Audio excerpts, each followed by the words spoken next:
Trastorns de la personalitat obsessiva compulsiva.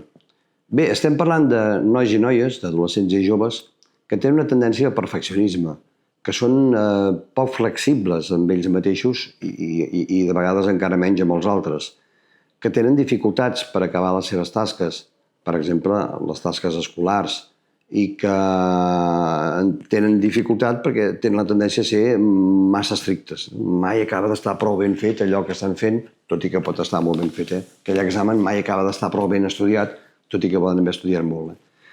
Bé, molts d'aquests nois i noies se solen expressar, en aquest cas més les noies que els nois, mitjançant disfuncions al comportament alimentari. Fins i tot, i aquí també ho veiem molts nois, poden desenvolupar determinades addiccions. Per tant, en aquest cas, l'orientació diagnòstica serà molt necessària per poder planificar d'una forma més precisa la intervenció terapèutica i a partir d'aquí ens caldrà veure molt quin és el diagnòstic primari. Per què un noi o una noia s'expressa d'una forma molt rutinària, molt metòdica, molt obsessiva? S'expressa amb molta preocupació per conceptes com ara l'ordre. De vegades, per exemple, pot ser la neteja. Una tendència cap al perfeccionisme. S'expressen amb molt poca flexibilitat, com dèiem, cap a un mateix i cap als altres, amb tendència a la rigidesa de pensament i una certa obstinació, amb unes dèries, diguem-ne, molt en concret. Bé, de vegades veiem que tenen una tendència a expressar-se, tenint una necessitat de tenir-ho tot controlat. I, clar, no es pot controlar quin dia plourà.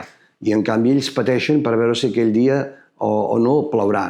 I, per tant, és evident que el que cal és poder precisar tots aquests trets tan mecanitzats, quin podria ser el diagnòstic primari.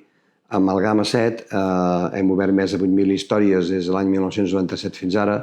Hem desenvolupat el programa d'orientació diagnòstica, que és un programa amb instruments d'última generació.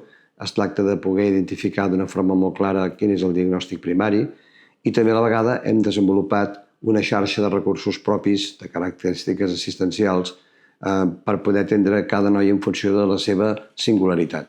Així doncs disposem de centres de consultes externes, en aquest cas urbans, de també centres de dia i de centres residencials que anomenem escoles terapèutiques perquè aquest equipament és alhora un hospital, una escola, una casa de colònies i una residència d'estudiants.